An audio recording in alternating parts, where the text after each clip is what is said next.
What's up, everyone? I'm Mike. I'm alcoholic. How you guys doing?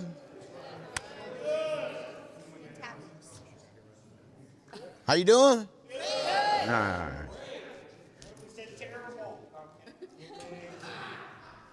All right, let's pray.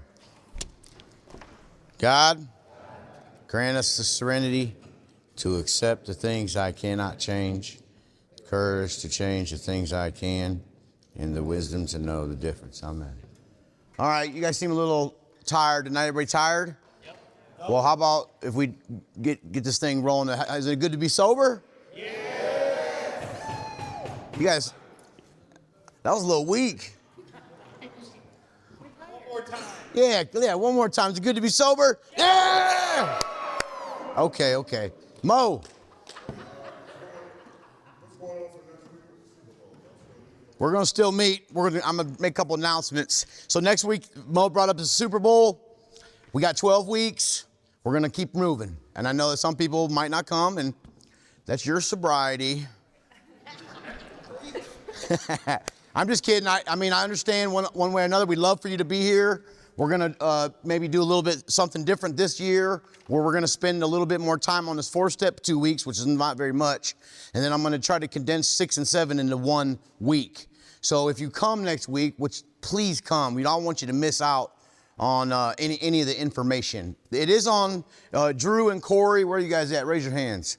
There's Drew and Corey. They've been putting this mic on me, and they put it on the internet, so you can catch it that way if you want, and you're welcome to do that. But it's so much better when you're here in person. We'd love to have you. So we will still carry on next week. Anything else? What else? There's something else. Somebody asked about something. I can't remember, so if I think of it, I'll let you know. So yes, we will still have a meeting next week for the Super Bowl. It's same time. Everything's the same. So we're probably going to spend a little bit more time on the 4-step next week. There'll be a little bit more dissecting it, and you'll have a little bit more time. So this is a workshop, and in the workshops, we like for you to have time to do some work, right? I know you guys like listening to my wonderful voice, but doing a little, writing on your 4-step will probably it'll be appropriate to be able to come here to do without the distraction of you might miss something. So who's never been here before? Okay, good. Welcome to the PPG workshop. We are on week 4, where we're going to start discussing the 4th step. We will do a quick overview. We obviously talked about the 1st step, and some of you have come to talk to me. A lot of you come to talk to me that you've never heard the 1st step put that way, and a lot of you have come to talk to me and you've had the same exact experience as me, where you were to conclude for your own self that you are powerless for reasons that were outside of yourself, meaning your outside circumstances, your convictions in jail, or your parental status, or if you had insurance or a car or 1 headlight or 2, you made yourself powerless, and we were left to draw our own conclusions to why I'm really saying I'm powerless. And the big book is pretty clear about why we're powerless. It says the doctor's opinion was an opinion back then. The American Medical Association and those about have proven that is really what makes us powerless. That alcoholism really is a physical allergy, a mental obsession, and a spiritual malady. And so you're not, and I'm not, saying that I'm powerless because of who my folks were, or what side of town I grew up on, or if I had a good mom or a good dad, or if I only had a mom or just a dad, or if I come from abuse and all these different things. Those maybe, I don't think they really play into what makes me an alcoholic at all. What plays into me being an alcoholic is I have a physical allergy to alcohol, and I have a mental obsession that's created because I'm so empty on the inside. And we work out our solution, the big book would say, on a spiritual basis. And so that's exactly what we're going to do. How many in here has had the opportunity to take their 2nd step, that the work that you've done, and have the opportunity to go read it to God and have that conversation? Okay, if you have not done that, I encourage you to do that. It's very special. It's serious. So a lot of times I'll tell the guys I sponsor, take it serious. Make it like a ceremony or something, because it's very special. It's probably the first time in our lives, in my life, though I was ever confronted with the time to be authentic with God, where I can say, God, here's what I believe about you, and here's why, and I'm scared to admit this, but I don't believe this, and I think this, and all those different things, and I have that experience with God. Well, so for the first time in my life, I've never been told that before. For the most of the time, especially the way my mind interprets things. Now, my alcoholic mind has a funny way of twisting things up. I just never, was ever given the consideration to even be able to challenge some of the things that other people told me to believe. And a lot of times I believe for my whole life up until Alcoholics Anonymous, I believed what everybody else told me to believe. I never once ever questioned, what do I believe? Or do I even believe that? And because it was a very fear-based faith. And meaning if I don't believe this, then I'm getting zapped. And if I don't believe this, I'm not getting in. And if I don't believe this, I'm being abandoned. And a fear-based faith is not really faith. It's just not a faith. And so we come to Alcoholics Anonymous, and it gives us this wide, broad highway is what the big book would say. And then we can challenge some of the things that we believe, and God shows up where we are, which is super special. And he's big enough to show us in that second step that he does want to have a relationship with us on an individual basis, which is just out of this world. Because, and like we said, it was one thing for me to believe that God could restore me to sanity, but it was a whole different thing to believe that God wanted to restore me to sanity, because I felt like such a crap about myself and beat down, and and so that was a tricky one for me to believe. But in that exercise of reading the things I believed about God and reading things I don't, and my prejudices and all them capitalized terms, what happened for me in that was God met me where I was with what I had. You see, and I get to come as I am, really. And they've been telling me, come as you are for a lot of years, but I got to believe this. Come as you are, but you got to do this. Come as you are, but you got to do this. And it didn't compute for me. I didn't get much results. Most of you have heard my story. I've been saved hundreds and hundreds of times. I've been baptized multiple times. And I kept drinking.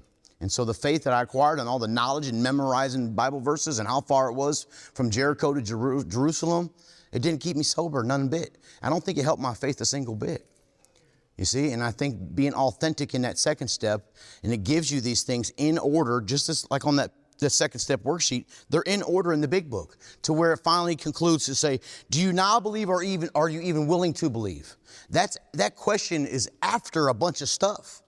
And so depending on where you go, what meeting you go to, who's your sponsor, what lineage you're from, you're going to hear different things, and that's fine. You're going to hear, most of the time you're going to hear, all you got to do is be willing to believe. Do you believe God can restore your sanity? Are you willing to believe? And a lot of times we know how to say the right answers, so we can say, yeah, of course I do. But there's a lot of stuff leading up to that question. There's a lot of work to be done. There's a lot of introspection. I got to look and see what's going on inside of me. What do I believe? If I don't believe God, I believe he can, but he don't want to, then as much as I say, yes, I'm willing to believe, it's obscured by my own stuff inside of myself. And so we get to go read them letters of God, which is super cool. What a powerful thing. And then last week we talked about the third step. I had a few people, what an amazing experience for a group this size to go down to the chapel, and some people get on their knees and some people sit in the pews or whatever, but for all of us collectively to go to the chapel and offer ourselves to God, our thoughts and our actions, what a special, that's just out of this world. It really is. It's just out of this world. And so very special. Last week I was juiced up after the workshop for quite a while, just because just looking around and seeing that happen, it's just a miracle. It's a big, big miracle. And so by this time in our step work, especially if you're brand new, and I don't know what everybody's length of sobriety in here is. I know some people have been sober for a while. Some people are brand new. I know we have a mixed group, which is super cool. And so by this time in our workshop, or especially if you're brand new, or maybe you haven't heard some of these things before, you're learning that alcohol is not really the problem. And as long as I keep focusing on not drinking, then I'm going to keep drinking. Because drinking is not the problem. Drinking actually is the solution. And so we start to see in a vague way, maybe a little bit, that I'm the problem. That the stuff inside of me is what's keeping me from being better. And so we had a couple things come up. Now this workshop, if you look in the back, I think there's a quote that says,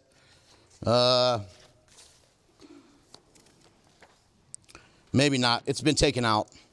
But You are welcome here. I don't care if you do the work or not. I want you to do the work. Obviously, you're going to miss out by not doing the work, I promise.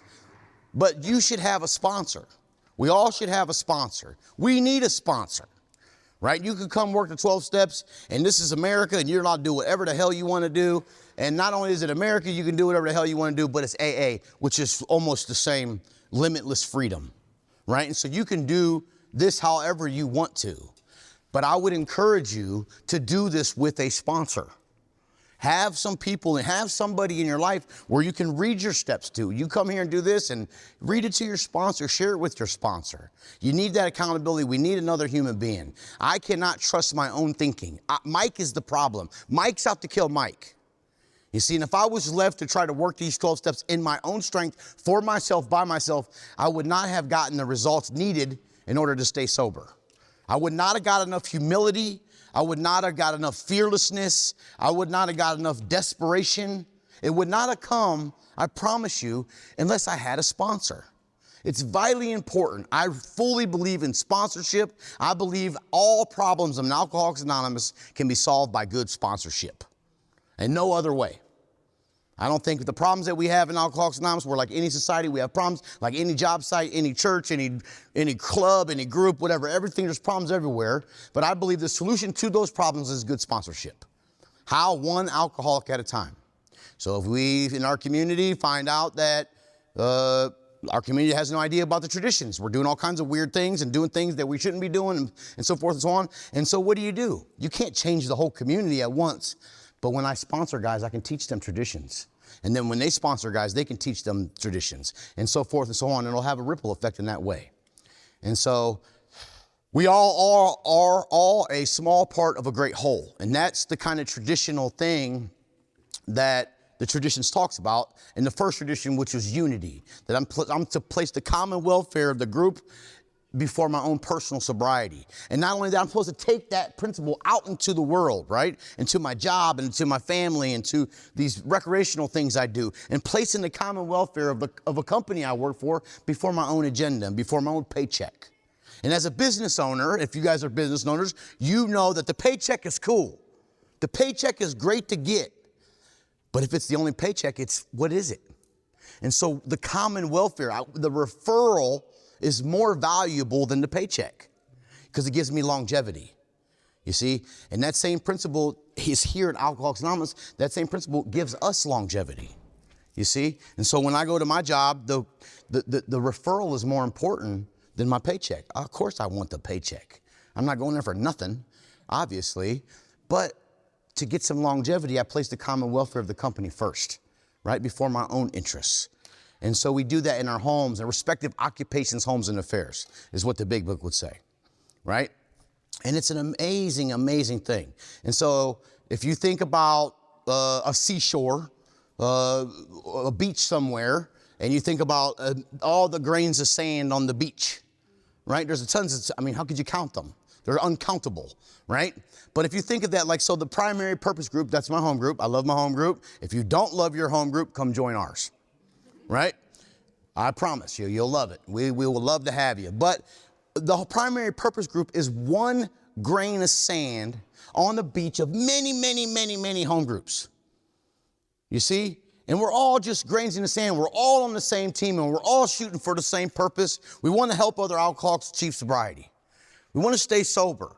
Right? And we want to create a place in an atmosphere and an environment where people can walk in this door, whether you've been sober for 10 years or 10 days or 10 minutes. And we want you to come and be a part of, so you have a chance to be and get sober.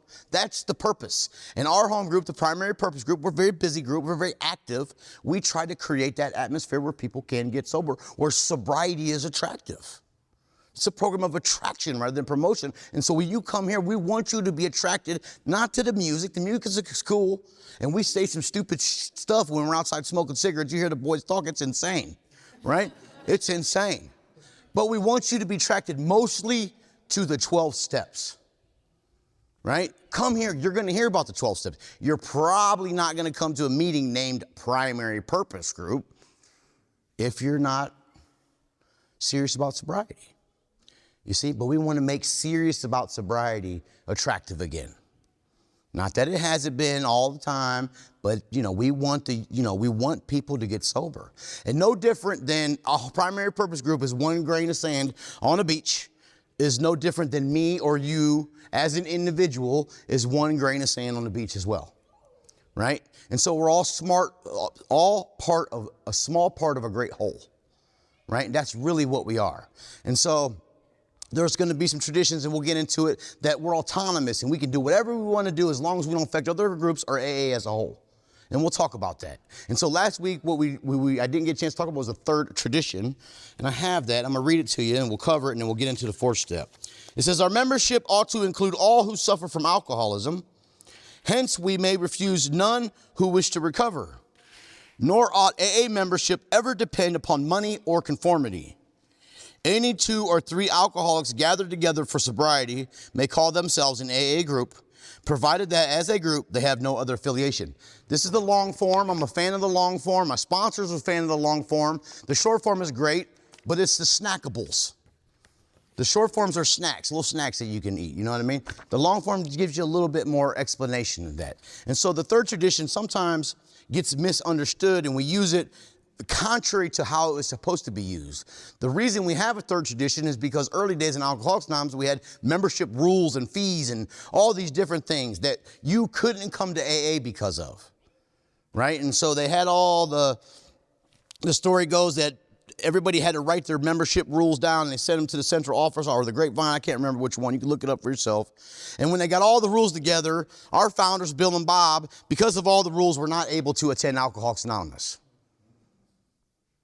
Women were not allowed to come because some of them were, the story, I don't know her name, but you can look it up for yourself. A woman, I think her name was, it's missing me, but she was kicked out of a group because she was, she was loose. She liked men. She was a bopper. And,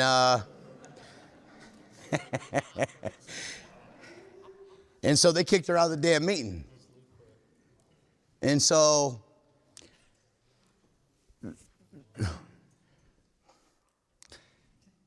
is that a reason to kick somebody out of AA? You know what I mean? I mean, who's not a bopper when they first get here, right? You see, we don't come in here on the wings of glory. We're not batting 1,000 when we get here. So we need time to recover. What's going on? I just said I wasn't about. No. All right, so that tradition, our third tradition, is so that everybody can come to Alcoholics Anonymous, right? You're an alcoholic if you say you are. I can't tell you if you are or not. I'm not going to tell you. If you ask me to sponsor you and I sit down with you and I ask you a series of questions, I'm going to try to qualify you, and I will tell you. But if you're coming to the meeting, it ain't none of my damn business. I'm not going to ask you. You're welcome to come to the meeting if you want to be here.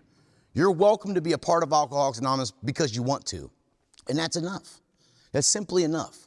And we're alcoholics, and we're ego-driven, and we're fearful, and we're judgmental, the most judgmental people on the planet. And so sometimes we keep people away and stuff like that, when the third tradition reminds us that we're to be all-inclusive. You see, to put our personality ideas to the side and focus instead on the principles, which is very difficult, especially when you're in a community. When you're in a community, so if I'm in a family or a community of people that versus me just coming to a meeting 2 minutes before and leaving, it's easy because you don't get to really know me and I don't really get to know you. So you don't really see me as my true self. There's no authenticity. And so it's just kind of distant. And it's easy to have friendships in that way, very shallow at best. But when you're in a community, and we all know that the groups that seem like the families, the home groups that are like families are the ones that are most successful. But there comes with that a price. And the price that comes with that is you're going to see me as I really am, and I'm going to see you as you really are, and consequently, we're going to get resentful at each other. We're going to get mad at each other. We're going to disagree. I'm going to get afraid. You're going to get afraid, blah, blah, blah, blah, blah, blah, blah, blah. And then am I going to practice these principles or am I not? Because then I have a decision to make. Am I going to just run up out of here, or am I going to face the magic? Or am I going to let these principles guide me? I'm mad at Steve because Steve stole my shoes or whatever. You know what I mean? Or something. My bad. And this is all going to lead into this 4-step here. And so I have a responsibility to take these principles, to practice them in that affair in order to be able to provide a place still in my home group where Steve is still welcome. Very difficult sometimes when you're close. Easy to do if I'm just keep you at arm's length all the time. But I do know that I've sponsored many, many guys. I promise you, and I've been sponsoring many, many people for the length of my sobriety. And what I found, and I've done it in different ways, and what I found is that the most effective sponsorship that I have seen and experienced is by being close to the guys I sponsor. I'm very close to them. I love them with all my heart. I legitimately care about their well-being. I have to make myself draw boundaries because I will do whatever I can for them to make it. You see? And I found that to be the most effective. The most effective. Now, I've tried to, hey, just do this, call me later. Or did you read it? Okay, call me when you're done reading it. And will it work? Yeah, because the program's good. The program's good, but we're meant for relationships. You see, we are all meant for relationships. And it's very difficult for me this is a big book say, just like I said, getting sober was just the beginning. A much more important demonstration lies before us in our occupations, homes, and affairs, right? And so my friendships and my family and my job, it's harder for me to practice the principles there than it is for me to just come to a meeting for an hour. And so if you have a close group in Alcoholics Anonymous, when you're in the committees and you're serving on, some committee, whether it be corrections or any committee, you're going to get to know people closer, and that's when the ugly is going to come out.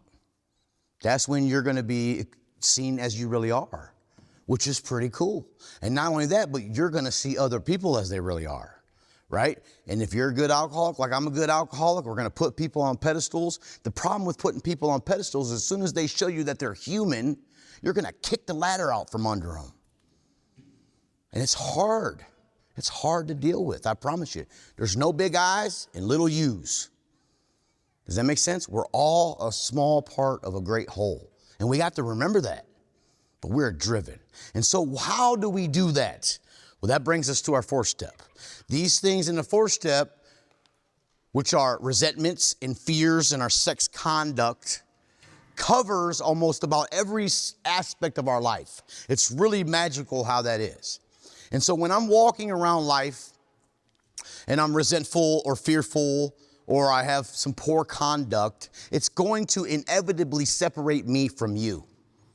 Inevitably, no matter what. And so if life is about relationships and I have to have a relationship with the Creator, I cannot successfully have that depth or an authentic relationship with anybody or anybody else when I'm filled and harboring resentments and fears and poor conduct. It's going to get in the way. It's going to block me from that 100%. And so we're going to do a couple examples here today, but with the resentments and the fears and the conduct too. But I want to read a little bit about this 4th step, okay? After last week, we did a 3rd step. You don't have to turn there. I'm going to just read it. After the 3rd step, it says, next, we launched on a course of vigorous action, which is a big clue. You're not supposed to take your time. If you read in here somewhere and you want to argue with me, please raise your hand. We'll go at it right now. I'm telling you, the big book says that we launched on a course of vigorous action. It does not say that we take our time. We are dealing with a very powerful disease called alcoholism that's cunning, baffling, and powerful, and it wants to kill you. It will settle for you getting drunk and high, and if it can't get you drunk and high, it wants you divorcing. If it can't get you divorced, it wants you to be absent. It wants you to be gambling all your money away, doing freaky things and any things and all kinds of things. Alcoholism is deadly in that way. I promise you. I've experienced all that stuff sober. You see? And so we launched on the course of vigorous action. We do not take this is not a take your time thing. Back to what John had brought up a couple weeks ago, he said, can we talk about this desperation of a drowning man? The big book tells us that. We sought the same escape with all the desperation of drowning men or women, right? If you're drowning, you're not going to take your time to get back in the boat. I promise you. If you're drowning and you're gasping for air and you can't get no air and you're flopping around in the water and your lungs are filling up, you're gonna fight and claw and scratch and punch and do whatever you can to get back in the boat. And the big book is telling us, our founders are telling us to do the same thing with your sobriety. Fight for your damn sobriety. Your life is literally on the line. How do we fight for it? By doing this work, these 12 steps, right? Then it goes on to say, it says, the first step of which is a personal house cleaning, which many of us had never attempted. Though our decision was a vital and crucial step, it could have little permanent effect unless at once followed by a strenuous effort to face and be rid of the things within ourselves which have been blocking us. Once again, it's given us another clue here. It says it could have little permanent effect. What? A third step could have little permanent effect. Some people in here have come to me and said, man, that third step was awesome. Man, that was special, all those people together doing a third step. Man, I felt God in that. Somebody said, I felt the damn ground move around or something like that. Whatever your experience is, that's amazing. That's cool. But the big book says it's not going to last. It's not going to last unless at once. When? At once. Not next week or next month or 6 months from now, you're still on your resentments. If you do that, God bless you. And I hope you make it. But when we take our time in that way, we really give alcoholism a chance to win. We really do. The window will shut on us. And once the window shuts, you guys know. We've all experienced it before. So the resentments and the fears and the sex conduct is going to be the things within us that are blocking us from God. And it says this, here's the big clue. Our liquor was but a symptom. It was not the problem again, you guys. And some of you guys did a lot of drugs. I did a lot of drugs, alcoholically. And I'm an alcoholic, qualified on the board. I know what an alcoholic is. I'm able to say I am that. I can fully concede to my innermost self that I am that. But as much as alcohol caused me hella problems, it's only a symptom. Something worse is going on. Something is underlying that is worse. And that's me, the stuff inside of me. And so this is where we start to get to face and be rid of that stuff. That's the real problem. And then it says, so we had to get down to causes and conditions. Okay, and then it's going to give us a little quick summary about a business which takes no inventory. It's a fact-finding and a fact-facing process. It's not an emotional thing. You see what I'm saying? It's not, especially the guys, maybe the girls be a little better at that. Some of you better than us. We're not very emotional a lot of times. We're just like cinder blocks. We see things one thing at a time in order and structure. The women tend to be a little bit more emotional. That's not an absolute by all means. It just seems to be generally that way. And so it's not an emotional thing. When I'm making my list, which is what I want you to do, 4-step, make a list of all your resentments, people, places, and institutions with whom you're resentful. So make your list, and then when we get to write about why, that's the first column is the actual resentment. The second column is the harm. Why? Why am I resentful? It's not an emotional paragraph or page or essay of why I'm resentful. It's not like that. It's just a fact-facing and a fact-finding thing. I'm resentful at my dad because he left. I don't got to say a bunch of other stuff. It's simple. Like I'm going to be sitting with somebody in my next step, in a 5th step, and I'm going to say I'm resentful of my dad because he left, and then I can explain that a little bit. I can elaborate on that some more. But do not get caught up in the emotionalism of it. It's not the time for that yet. You see, it's a fact-finding and a fact-facing process. One object is to disclose the damaged or unsaleable goods to get rid of them promptly and without regret. If the owner of the business is to be successful, he cannot fool himself about values. We did exactly the same thing with our lives. We took stock honestly. Once again, if you get too emotional about this, you're not going to be able to do it fact-finding and a fact-facing process. It's just what it is. It's black and white. I'm resentful at my dad because he left, affects my self-esteem, blah, blah, blah, blah, blah, blah. Just the facts of the matter, you see?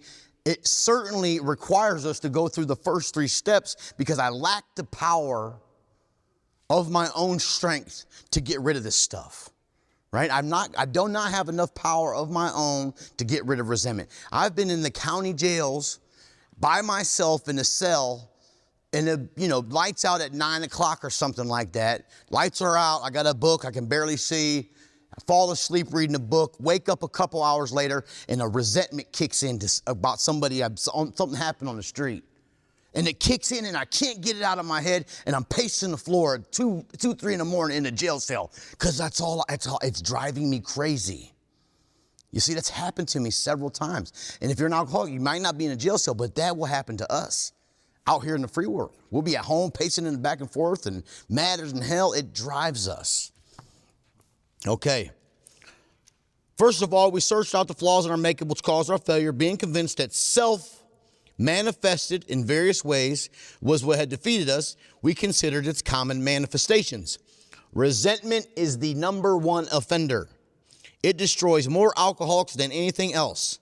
From it stems all form of spiritual disease, for we have been not only mentally and physically ill, we have been spiritually sick. From it stem all form of spiritual disease. So, if you're a sober alcoholic and you've never done a 4-step before, and you've been sober for a while, the way that I would interpret that is that you are staying sober off of grace. That God is keeping you until you do. Right? I really, really believe that. Right? I know what it's like to do it. I've done it sober. I've pushed a 4-step around for so long that it about drove me crazy. The tricky thing about the resentment is resentment wants me, it says, and it's going to say whether fancied or real. Whether they're really like somebody did something to me or I just created it in my head, because I can do both very well. Right? And so that resentment, what is the ultimate goal of the resentment is it wants me to drink. Right? And so I'm walking through life. I woke up this morning. I got down on my knees. I read my 24-hour book. I prayed my prayers. I talked to another alcoholic, and Joe Schmo, I go to the Circle K and he steals my coffee creamer. I don't know, I'm making up shit. And I get pissed off about it. Right? And I catch a huge resentment over Joe Schmo and the coffee creamer. Right? And what happens is that resentment wants me to retaliate. The resentment wants me to take things in my own hands. It wants me to take an action against Joe Schmo. Punch him in the cheek, cuss him out, cut him off, steal his gas pump, do something. Which if I continue to follow that resentment, eventually it'll get me to drink. Eventually it'll get me to drink. I promise you. We have not only been mentally and physically ill, we have been spiritually sick. But when the spiritual malady is overcome, we straighten out mentally and physically. In dealing with resentments, we set them on paper. Okay, this is what you're going to make your list, okay? Everybody make your list of resentments, people, places, and institutions. If you're wondering if it should be on there or not, just put it on there. Okay? Just put it on there. The big book's going to say nothing counted but thoroughness and honesty. So be thorough and honest. It's not meant to be forever. Hurry up and do this. We're going to have 2 weeks to get through this, and then we're going to move on, okay? So I want you all to get done. If you're brand new, sober, this is your first time coming to a 4-step, I hope that you're in connection with a sponsor. I don't know for sure. Do I think that you can grind it out and get it done? Yes, I really do. But you might need a little bit more help. I'll be glad to help you after this meeting or anytime. But a lot of people here has been sober for a while. And so the amount of resentments that you have, depending on what you've been doing in your life, you're going to have around 10, 20 resentments, maybe, somewhere thereabouts. But if you're brand new, you're going to have more. My guess is you're going to have a lot more. If you've been walking around Alcoholics Anonymous for a couple years untreated, just kind of doing your own thing, you're probably going to have a bunch more than that too. I promise you. So, but try to stay current here, okay? Okay. The first thing apparent was that this world and its people are often quite wrong. To conclude that others was wrong was as far as most of us ever got. So it's going to talk about these columns, right? The first column being who I'm resentful at. The second column is the why. And the third column is the affects my. Most of us have been going through life, going through a 4-step all the way up to a third column. That's as far as we ever got. I'm resentful at Steve because he stole my shoes and it messed up my day and now I can't go to work and blah, blah, blah, blah, blah. And that's it, right? That's as far as most of us ever got with all of our resentments without a solution. The far as we ever get is a third column. And then it goes on to say, here's a good one. The usual outcome was that people continued to wrong us and we stayed sore. Sometimes it was remorse and then we were sore at ourselves. But the more we fought and tried to have our way, the worse matters got. And so what that means is, I get asked this question a lot. What that means is sometimes I'll be resentful at you and then I'll be resentful at me because I'm resentful at you. Meaning, oh, I should have known better. I should have never trusted them. It's my, I'll get remorseful and then it was worse. You see? It is plain that a life which includes deep resentment only leads to futility and unhappiness.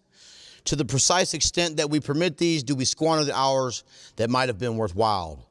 But with the alcoholic whose hope is in the maintenance and growth of a spiritual experience, this business of resentment is infinitely grave. We found that is fatal. For when harboring such feelings, we shut ourselves off from the sunlight of the Spirit. The insanity of alcohol returns, and we drink again. And with us, to drink is to die. I don't know that there is a measuring stick for resentments. Some people would believe, and I'd have to agree at times, that some resentments just seem worse. But they all have the same effect. Whether it's a big old resentment against mom and dad or a little resentment against the coffee creamer dude, Joe Schmo. Resentment has the same effect, right?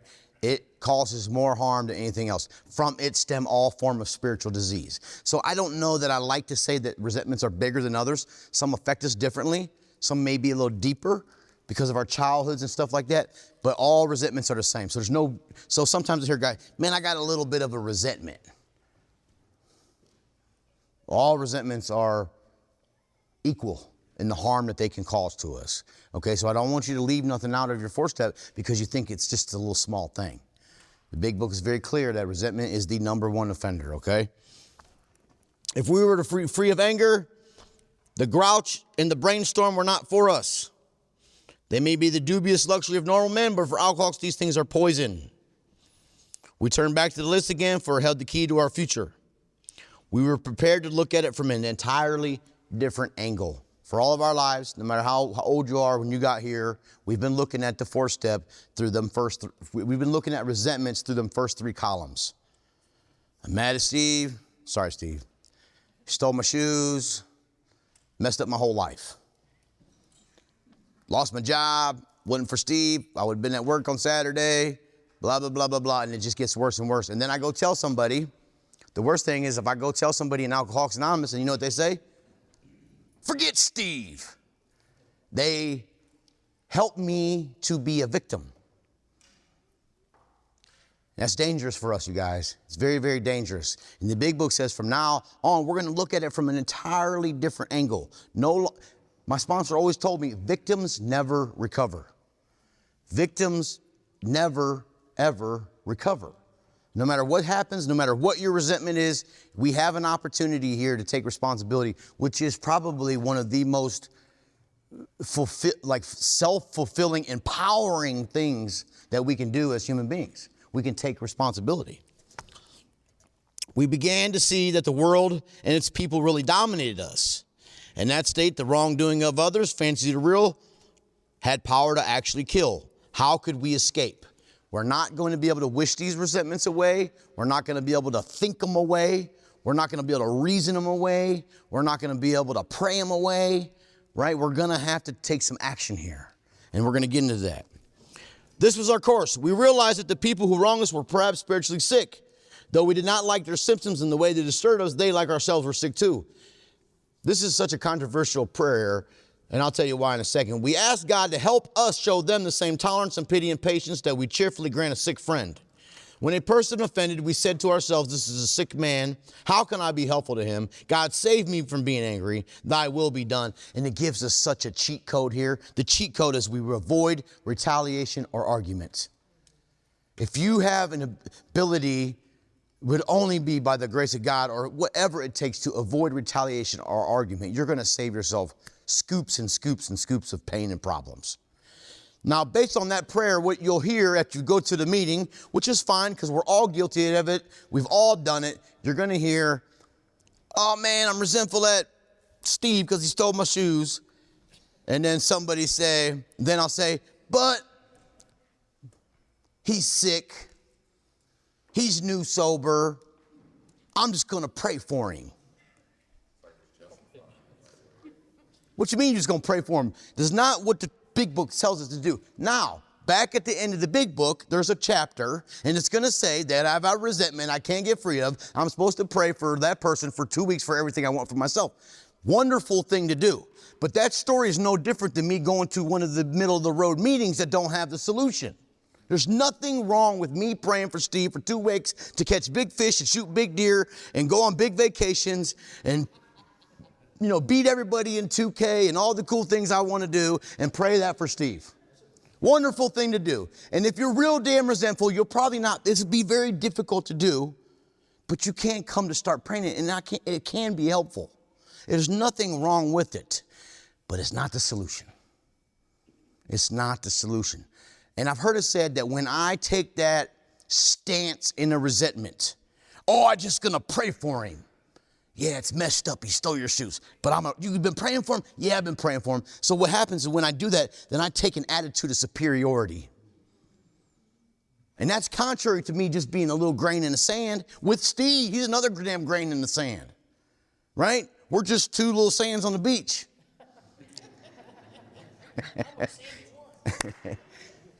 When I take that approach, then what happens is it feeds my ego, it feeds my arrogance, and it feeds my alcoholism.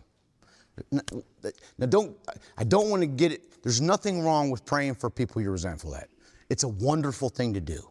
I promise it is. It's just a little bit different than what our work is telling us to do in the big book.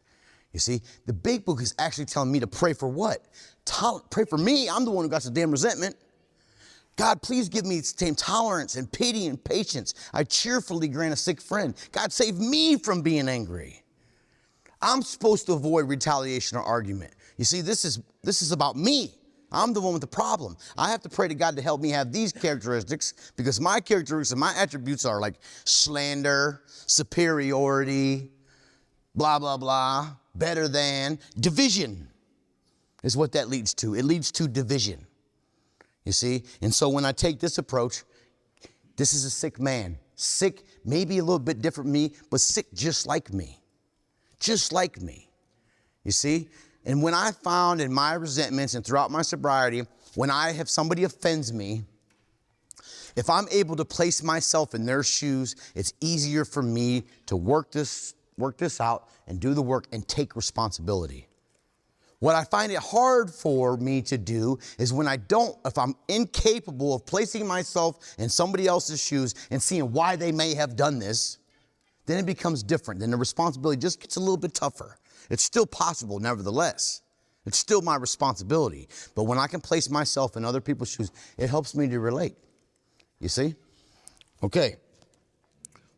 We wouldn't treat sick people that way. If we do, we destroy our chance of being helpful. We cannot be helpful to all people, but at least God will show us how to take a kindly and tolerant view of each and every one. So this entirely different view, looking at it from a different angle, is this right here where we're getting ready to read. Referring to our list again, putting out of our minds the wrong others had done, we resolutely looked for our own mistakes. This is a brand new angle for us. You see, we sat in the bars and we sat in the jail cells and we sat at home and we sat at work and all we thought about was, he stole my shoes. I can't stand them. It's ruined my life. I lost a job and I couldn't play ball that day or whatever makes me be a victim. I'm going to stay victim to that as long as I look at it from that angle. And so the big book's saying, hey, look at it from this angle. We resolutely look for our own mistakes. Now, this is another controversial thing. Sometimes you're going to hear people say, well, my part in this resentment is, which would mean that it's not all my fault. I don't have to take all the responsibility. I just got to take half of it. And the big book is suggesting that it's not a part, it's a mistake. That I have mistakes here. It doesn't make me a bad person. It doesn't make me a terrible human being. It just I'm an alcoholic. You see? And when I look at this from this angle, it's just quite different than looking at it from the other angle. Where had I been selfish, dishonest, self-seeking, and frightened? Though a situation had not been entirely our fault, we tried to disregard the other person involved entirely. This is out of this world for us. We don't naturally do this. You see, it's just almost abnormal. We're too selfish and judgmental to do this. Where were we to blame? The inventory was ours, not the other man's. When we saw our faults, we listed them. We placed them before us in black and white. We admitted our wrongs honestly and were willing to set these matters straight. So, once we do this inventory and we learn, and we have steps down the line, and we're going to talk about them more and more, but we learn how powerful resentment is. We're going to learn, we're hearing the strong language right now. You're going to write them out. You're going to see some things as you're writing. You're going to feel the feelings. It's almost like sticking a broom in a porta potty and stirring it up. It's all going to come to the top. And you're going to feel it, and you're going to experience it, and it's not going to be great. And you're going to learn how powerful that these resentments are. You're just going to see it. And so how that actually applies to my life in real life is in a lot of different ways. When I was coaching softball, my daughter was young, and everybody's parent wanted everybody's girl to be a pitcher. Every girl I had's parents said they were pitchers. Everyone. Some of them couldn't even throw straight. Some of them couldn't even throw at all. And so I'm the coach. I'm trying to be nice to everybody. I want to win. I'm competitive. I'm placing the girls where I think they should go. Inevitably, every single game and every single practice, some parents would approach me and say, we want our so-and-so daughter to be the pitcher. And I'd try them out just for, my due diligence. And I'd try them out, and they couldn't throw a damn straight nothing. You see what I'm saying? So I placed them but they could catch real good. So I put them on first base or something. You see? A couple of times, the parents I'm telling you, that was where I really started learning the principles. God, I'm powerless over these little girls, and their parents are unmanageable. And I mean that sincerely. And I would literally pray that prayer before softball. But on one game, I think we were losing, which we didn't lose very much, but we were losing. And the parents of this little girl, the parents really, they were just one of the parents, there's different kinds of parents at baseball and football. And these parents were the ones that, they were loud and screaming, and they were just tough. Well, when we were losing, they came out the stand, and they came down, and they were screaming at me in my face, and spit was going on me, and I wanted to kill them. I really wanted to beat them up, both of them, man and woman. I wanted to take them out right there. And then, the thoughts that go through my mind is, they don't know who I am. I'm White Mike.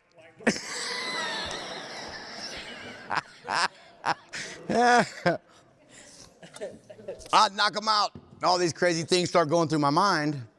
But because I had done some inventory, what I started to see was that I'm resentful at them. Why? Because they're embarrassing me. They're trying to humiliate me. But where am I to blame? I'm not being considerate of them. They just want the best for their daughter. Blah, blah, blah. And it saved me. I promise you, had I not been an Alcoholics Anonymous, I would have punched that woman in her mouth. I would have took him out. I would have just took her out, got out of the way, and just went on to the husband and got it over with. I promise you. But guess what would have happened? If I didn't go to jail right then and there, I would have drunk that night. I probably would have drunk that night. You see? I guarantee it. And so the inventory process and me learning how powerful the resentments are, in that moments of chaos, I was able to see the principles. The principles worked in and through me to save me. And I was able to walk away and still keep my reputation as Coach Mike. And then we went on to win championships and championships and championships. I would have never been able to teach them little girls anything if I beat up one of the little girls' parents. It would have never happened. My career would have been done right then and there. You see? And so they're very applicable. And so for time's sake, I want to get somebody up here, Dylan. I asked Dylan to come up and do a resentment. And one of you, can I get a volunteer? Will you copy this for him? You could just do it on your piece of paper. Yeah. So now's a good time. If you don't understand the work that's in this folder, when you get to resentments, we're going to show you how it's done. And not only that, but now's maybe a good time to work on your list too. Okay, so the first thing I like to do is at the top of my piece of paper, this is just like this, okay? I want you to write a prayer, whatever it is, God help me. Here's your marker. Hey, give Dylan a hand for coming up here.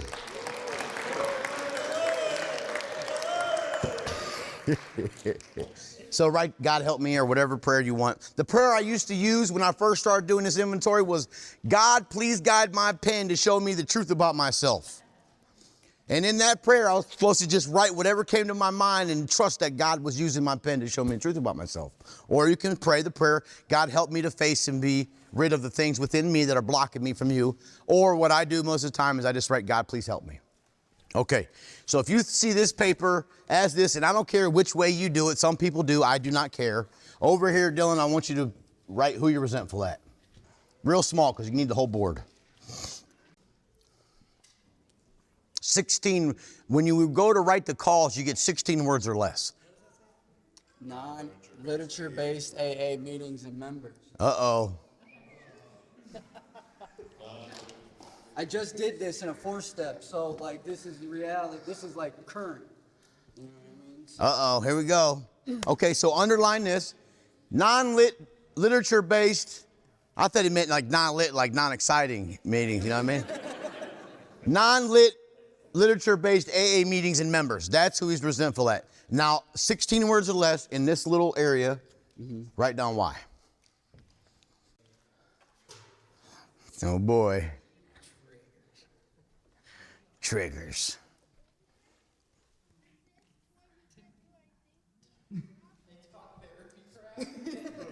Okay, read it to the group.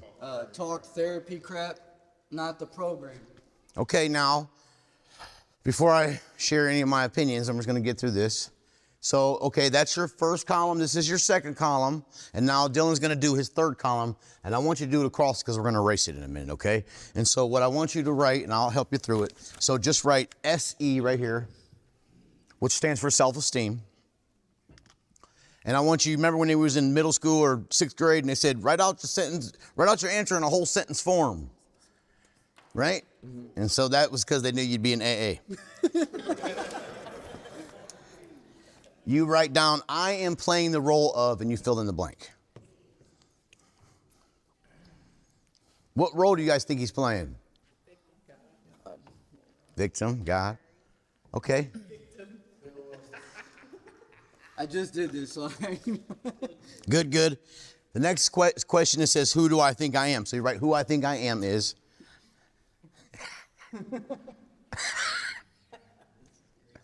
This is a great one, dude. Huh?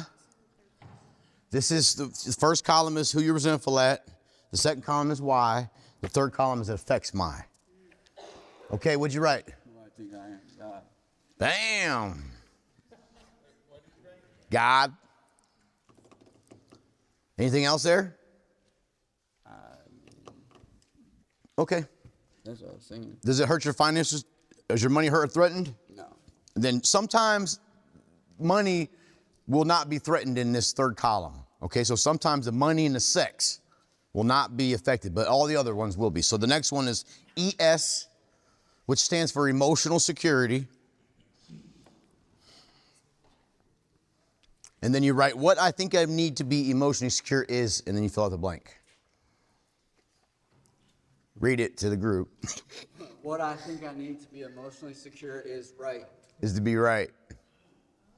Solid. Okay, the next thing is A and B, which stands for ambitions.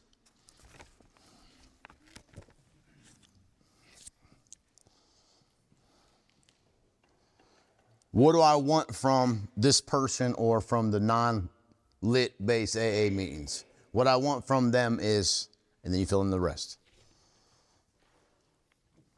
Okay, read it. What I want from them is change. Okay, and then it says, what am I trying to get? So you write that. What I'm trying to get is? What I'm trying to get is change. Yeah. Anything else there? Anybody else see anything? Is Justin your sponsor? Yeah. Justin, you got anything else for him? Okay. Okay, my hidden agenda is, and then you fill out the rest. Okay, read it to the group. My hidden agenda is to be the one to change it. Okay. Anything else there on the hidden agenda? Okay, the next one is PR, which stands for personal relations. This affects my relations with them, and then you fill in the rest. Oh, just read it, it's fine.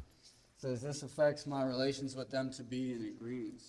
So poorly. Yeah, poorly. I Can't be in agreement. I can't be in agreement with them. So the big book, if you guys remember, if you come to the PPG meetings, you're going to hear the reading this is that we have found a common solution on which we can absolutely agree. I could talk about that for a couple hours. I promise you. And sometimes we can, and sometimes we can't. If you are a big book person and you read the same big book, we all got the same book. And sometimes you didn't know, you'd think they got different books. But they're all the same book, and the description of how we work this program is in this book. And some people interpret it different, and that's whatever. They're allowed to do that. But it does say that we found a common solution on which we can absolutely agree. But in Dylan's case, he's finding that he don't agree. They don't agree with him, and he don't agree with them, which is a real life that's really happening. You see, and they say there's no such thing as bad meetings, but some are working on it. Right? And if you end up at one of those meetings that are working on it, then our responsibility is to go there and look for something good. And not only is it go there but look for something good, but even more important is we go there to be helpful. Remember, we're not hummingbirds just sucking all we can out the damn meeting no more. We're going there to be of service. They're going to be helpful, right? And so to be judgmental. But go ahead, let's finish this first. Okay. With them, with others. This affects my relations with others, and then you felt the rest. Poorly? Poorly, yeah. Or good? It could be both. I would definitely say. It could definitely be both. Okay. Read it to the group. All right, this affects my relations with others poorly.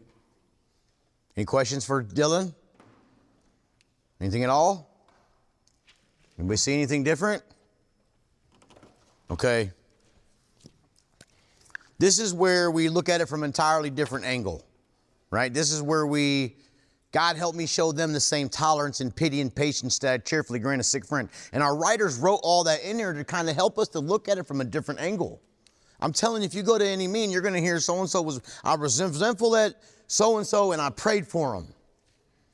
You're going to hear that all the time, and that's wonderful news. That is good news. You have found the courage to pray for the one that you're resentful at.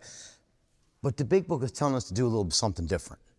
God help me show them the same tolerance as I'm to pray for. God help me show them tolerance and pity and patience that I cheerfully grant a sick friend. God save me from being angry. And down on the line, it's going to give me some instructions of what to do.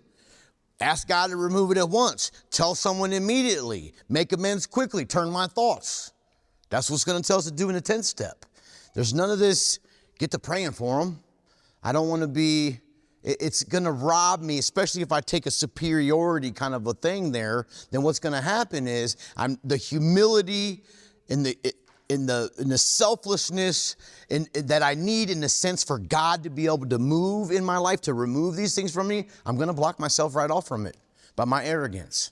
I'm going to think I'm superior. I'm not going to ask God to do that. Or if I do, it's going to be very shallow and unreal. And God can work with just a little bit. I promise you can, but it's going to rip me off.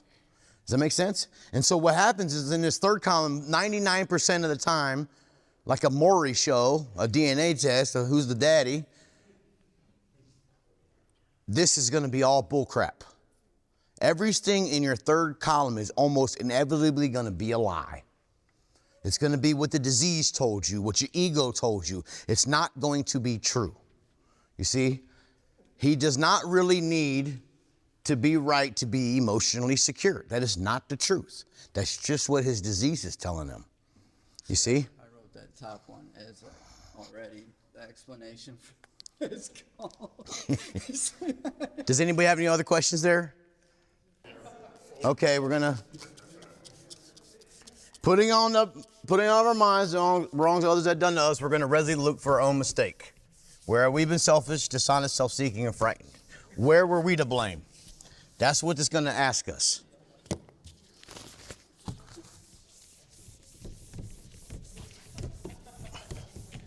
Okay, selfish. Where are you being selfish? Selfish, it gives you some clues on this thing. On this handout, it's going to say, it's mine and you can't have it. Where are you being selfish? Well, not necessarily in the way that it's mine and I can't have it, but it's selfish in the way that I want it to be, the way I want it to be. So. Sound like DMX. Bars.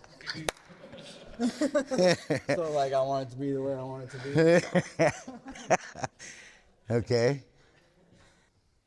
Go ahead, read it. I want it to be the way I want it to be. You guys get that? You get where he's going at there? He's being, go ahead. I have a question. So for the second column, why? Can I have multiple whys? You can, or you can make those into different individual resentments. Does that make sense? Okay. It's mine and you can't have it. I want it to be the way I want it to be. Okay. Next one is dishonest. But no, Are you going to be dishonest? I don't think so. You telling me how I'm being dishonest? There's been plenty of people, I promise you guys, if you look at some of our major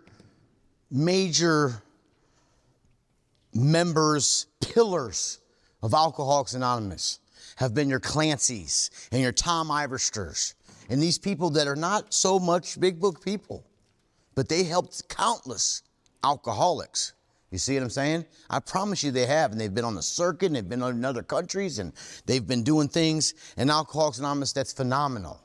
And so remember where we kind of opened this up and we said that, hey, I'm not naive or arrogant enough to believe that everybody has to do it like this.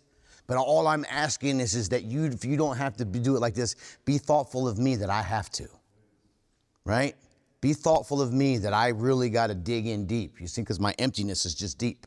You see what I'm saying? So other people may not have to. And so it would be no different for me to force upon somebody who doesn't have to go all deep and serious with their Alcoholics Anonymous. You know what I mean? I don't want them forcing that weak shit on me. Then how can I force mine on them? And if I say weak shit, I'm being judgmental nevertheless. You see? And so I don't want them saying, oh, you don't have to do all that, because we hear it. I mean, ask the guys. We hear it. That's too much AA. Where'd you hear this from? Well, this book. What the hell? What the hell are you talking about? You know what I mean? And we're confused. You see what I'm saying? And so in the same way as I don't want them to push that on me and to judge me because I have to, or to hate me or dislike me or whatever I'm doing because I got to do AA by the book, then how could I want that so much from them and not offer it to them? Does that make sense? So that's how you're being dishonest. Just say something like, Thinking they need the same as me. maybe, there you go, perfect. Thinking they need the same as me. There's all kinds of different brands of Alcoholics Anonymous. And I mean, I got sober in an abandoned basement. And so how do I don't get to be the one that makes the decision of which one's better than another. I don't know. All I know is what works for me. Good. The next question is self-seeking. It's yours and I want it is the trick. So I put SS. It's yours and I want it is the clue. What is it that they have that you want? Their way. Right? What is it? Their way to be changed. I want their way to change them. It's yours and I want it. I don't want anything they got. You want their consideration? He said, I don't want anything they got. How about their consideration and their approval? Stuff like that. Their acceptance. Their respect. Yeah. Good. He said, I don't want nothing they got. That's hilarious. Okay, and then the last one is frightened. What are you afraid of? Frightened, just put fear. What's that say? Someone like me gets the wrong message. I get that. I 100% understand that. Okay, where were you to blame? So I write, after I do those things, I put WWITB. Where was I to blame? And then anything that didn't come up in these columns, you just write it here. Whatever it may be. Go ahead, read it. Looking to control, not help. What about being judgmental? Thanks for that. Yeah. Wait, go ahead. Think you're being controlling?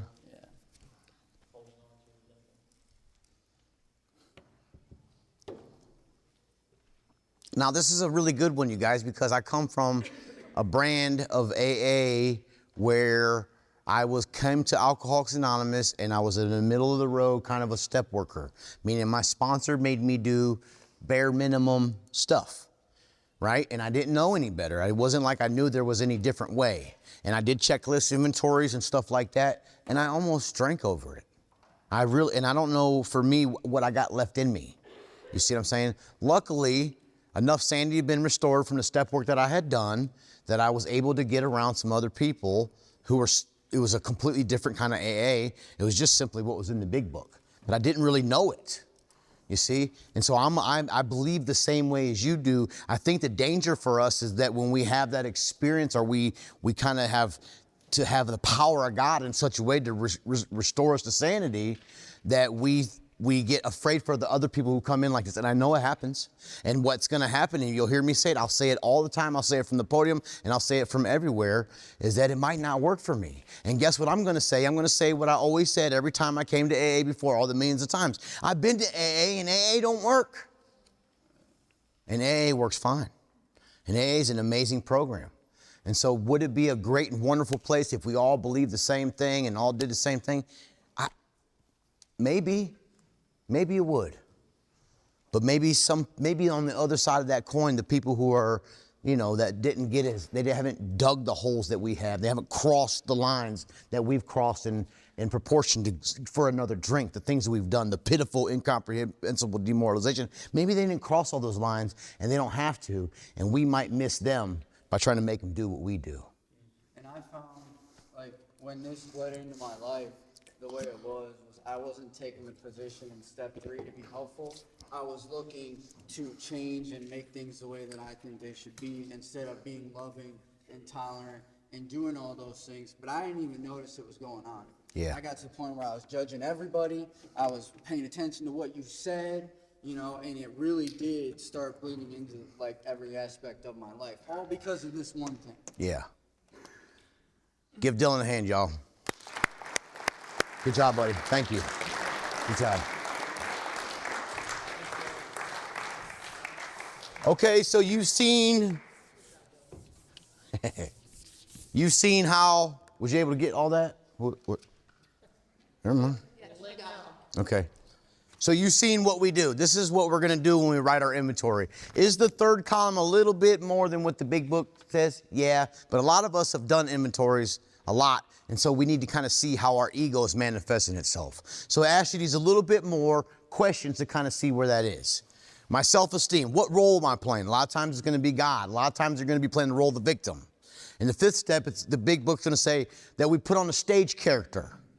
And when we start to play a role, then we want everyone to think that we're this way, but we know deep down in our hearts we don't deserve it. So look for what those roles that you're playing. Who do I think I am? The question is in direct proportion to my self-esteem. Who do I think I am? A lot of times, as an alcoholic, it's going to be one extreme or another. Meaning, I'm either going to think I'm God and I'm greater or superior, or I'm going to think I'm a piece of crap. It's going to be one or the other, almost inevitably, because my ego will not allow me to be average. My ego will not allow me just to be who I am, humble and perfect in this moment, just as I am. My ego does not want that. It wants me to be better than you, or it wants me to be worse than you. So who do I think I am? And so you get to see how your ego is working on you in this third column, because after you write it and you write it and you write it, and I don't want to cheat you by all means, but I want you to know, be honest on this third column, because if you're not honest, you're going to miss out on seeing how your alcoholism is tricking you. You see, in the big book, once we get further in steps, it's going to say we're growing in understanding and effectiveness. And it's going to be talking about in the 10th step, but all this stuff certainly applies. If I can see how my alcoholism is tricking me in my third column, when I'm sponsoring a guy or a gal, I'm going to also be able to see how their alcoholism is tricking them. It's super important, super important. Does anybody have any questions about this resentment inventory? No? Okay. Yes. I think I understand, but for the people who are new, are we skipping fear on column 3 since we're doing it separately? Yes, if you see fears in your resentment, you'll have a sponsor. You'll be reading your 5th step. I'd just like you to do a separate fear inventory. We're going to do that. Okay? So if you see a fear, you got something that comes up right then and there, obviously write it down, scared that they're right or something like that, whatever. Put it down, but I'm gonna have you do a fear inventory, and I got 15 minutes to try to make this happen. Chris, you got a question? When I did my four-step inventory, I don't know about anybody else, but the first thing that I put on the top of my resentment list was me. I don't know about anybody else, but my sponsor taught me that when I do my fourth step, I'm supposed to put myself on that list. Now, from your experience, how's that? Absolutely. Put yourself on your resentment inventory, 100%. I mean, maybe a lot of you guys have been sober for a while and you've done multiple inventories. I don't know where you're at. I mean, it's your inventory, it's your sobriety. But if you're new 100%, probably a lot of times on my inventories, I'm always on there. Yeah. Thanks, Chris. We got one over here. Do you suggest like writing all the stuff down all in one, and then working each one? So what I suggest, what works for me, is I just get a piece of paper and I start writing them down. Myself, God, my mom, my dad, Bob at Circle K, Aunt Sally, baseball coach from 3rd grade, whatever the hell it is. Just make a big old list, right? And then I'll have that list to refer to, and then I just go through each thing the whole way through. Yeah, so I wrote them at the top of the page, you know, Bob. Yep, that's what. Yep, I do the whole, once I got my list done, then I just go through the whole thing with everybody, right? Any other questions? And then there's one other thing to remember, that there's only one wrong way to do this fourth step, and then not do it at all. Amen. Right on, Chris. If you're not, okay, any other questions about 4-step inventory? Okay, if you get your 4-step inventory done, which I want you to, you got a couple, some of you guys been sober, Corey? A principal inventory. Anybody got anything for that?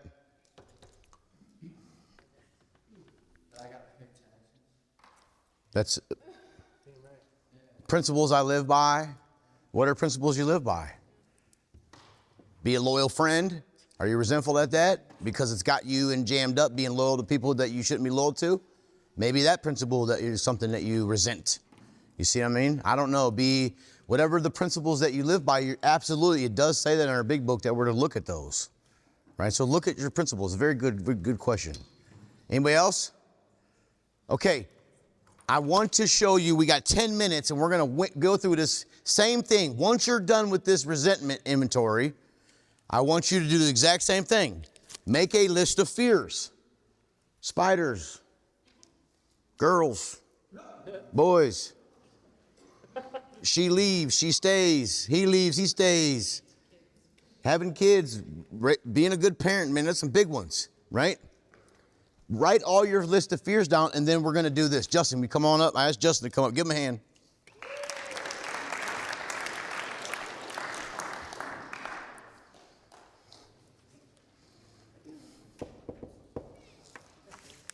This is what the big book says. This is why we're doing this in this way. Same thing. Over here on the left, he's going to write down the fear. What's the fear? You got your prayer up there. Is that good for you? Yeah, that's fine. Okay. Then I'm gonna lose my job. Nice.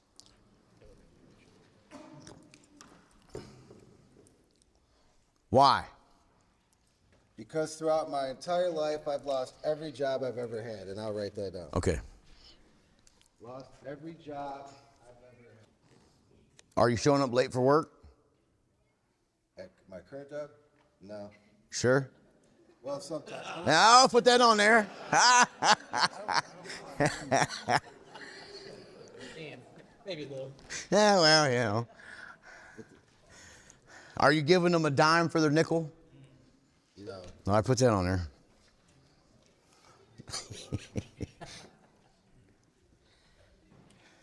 Huh? Okay, so his fears of losing his job. And yeah, this is true. I've lost every job I've ever had. I get that, and that's real. But if you're late to work, I'm not saying you are. If you're late to work all the time, if you're going to be afraid to lose your job, right? If you are not giving them a dime for their nickel, which is a principle thing, you can give them a nickel for a nickel by all means, but don't give them no less, right? But we try to think about giving our company a dime for their nickel. What else? Anything else on the why? Not really. Okay, and then how has it affected me? Gives me anxiety. Good. What else?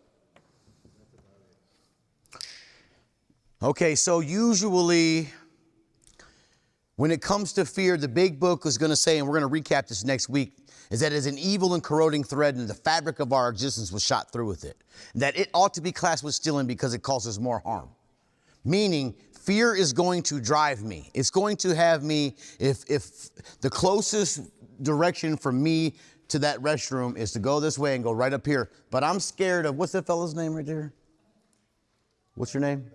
Ben. If I'm scared Ben's going to trip me or kick me, I'm just afraid of it. Ben never gave me no good reason why. I'm going to go the long way. So fear is going to cause me to do things. It's going to be out to be classed with stealing. You see, it's going to steal from me. Does that make sense? So usually when it says, how has this affected me? Where's the fear stealing from you at? How is it having you show up at work or at home or what? I mean, it's usually something. Irritable. You're just irritable. Okay. Anxious and irritable. Okay. How did I set the ball rolling? I do things like play fantasy football on the clock. Nice. Late, even though I don't clock in, but you know, Good. Things like that. Cut corners. I don't go, I guess, above and beyond. That's good. You guys get that? It's good. Very good.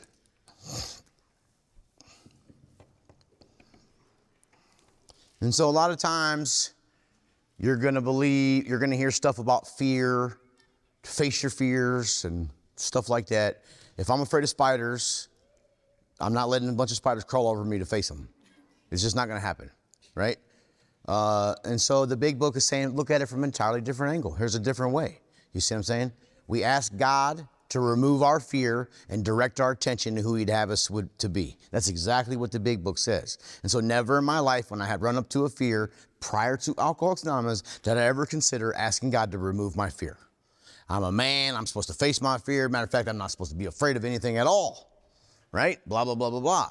And so I just go at it with all my willpower and it just doesn't work. It just simply doesn't work. Okay, so he said fantasy football. And then the last question is, how did self-reliance fail? Usually on this time, by the time you've answered these questions, why do I have this fear? How has it affected me? How has it set the ball rolling? Almost inevitably, the answer to the question, how did self-reliance fail, is going to be utterly. Self-reliance terribly. Or why did I even try? It's always going to be something similar to an answer like that. Once you go through these first 4 columns, you're going to see that I don't even want to try. Does that make sense? It failed me utterly. My way just don't work. Always will. Always doesn't work. Does that make sense? So how does self-reliance fail you? That I lost every job I've ever had. Yeah. So if you were to write the answers to that, just put totally. Yeah. Totally. Totally. We're going to do a little bit more with this. We're going to get a little deeper next week with these resentments and fears. Okay? Now, I got 3. Give them a hand. Thank you, brother. Okay, I want you guys all to start your inventory. Now, I want to just end with this, and next week I'll do tradition 4 when we start. The sex and conduct inventory, right? If you look in your workbook, it's going to say, reviewed our conduct over the years past. I done heard some crazy stuff about with sex and conduct inventory. I promise you I heard some weird stuff. And so I want you in this workshop, obviously it's sex and conduct. Think about your sex life, obviously, but I want you more to focus on your conduct. Meaning, just answer, I want you to write, it says, where have we been selfish? Is the first question in the sex and conduct inventory. So I want you to take your piece of paper and I want you to write up on the top page, selfish. And then I want you to write everywhere you ever can think of or remember that you've been selfish, and it has nothing to do with sex. What's going on? You're like, oh, hell no. Now, listen to me. How many in this room are the guys I sponsor? Raise your hands up. Higher so they can see. Every one of these guys have done this. It's not daunting, I promise you. It's a completely doable thing. You may think of it just hearing it off the cuff, oh my God, it's unsurmountable. It's not that bad. It is doable. On the very first page, selfish. Look back through your life. I was selfish with my mom. Anywhere you can ever remember you're being selfish, write it on here. Obviously, sex is important. Write that too. But it's more about your conduct. The next question is, where have I been inconsiderate? Then the next page, inconsiderate. And then I want you to write down every place you can ever remember that you've ever been inconsiderate. Okay? Any questions? Anything at all? Okay? Nothing. Go ahead, Chris. It was suggested to me that while I'm doing my four-step inventory, to do a four-step inventory on my good qualities. So that's let's take this four-step, it doesn't make it, but it was suggested to me that I do that positive one, because that way, makes you feel good about yourself. That's what I was told. I don't know about everybody else, but something's wrong. Thanks, Chris. Okay. Any questions about the resentment, the fears, or the conduct? Steve. On the, this is a little ahead of the game, but as far as when you want to get into amends, right? We use the people that are on our four-step. So that includes people I hurt in that sex conduct. So that's a separate list than people I'm resentful to. I'm just putting that. But he was right when he opened and said it's a little farther ahead. So I don't want to muddy the waters. I'm saying don't not put those people on there. I'm saying put the people on there. Don't forget about the people who you've hurt. Sexually? Yeah. Oh, yeah. It's a sex and conduct inventory. Obviously, think about your sex life here in these questions. Where have you been selfish? Where have you been inconsiderate? And think about sex. But don't limit this inventory to your sex. You're going to rob yourself. Don't miss the conduct portion of this inventory. You're going to rob yourself of some big freedom, I promise you. Okay? And I know that you've heard this for the first time. You're like, what in the hell? Like, this is too much. I promise you, it's super doable. Once you do it, you'll be like, oh, that wasn't that bad. It's not going to take you a day. It'll take you a sitting or two. Tops. Right? I promise. Okay, any other questions? Okay, next week, I hope you come back. We're going to dig into this a little bit deeper. Let's pray it out. All right, don't just say it, huh? Gentlemen, take your hats off, please. Don't just say the prayer, pray the prayer. Our Father, who art in heaven, hallowed be thy name. Thy kingdom come, thy will be done, on earth as it is in heaven. Give us this day our daily bread, and forgive us our trespasses, as we forgive those who trespass against us. And lead us not to temptation, but deliver us from evil. Thine is the kingdom, the power, and the glory forever. Amen.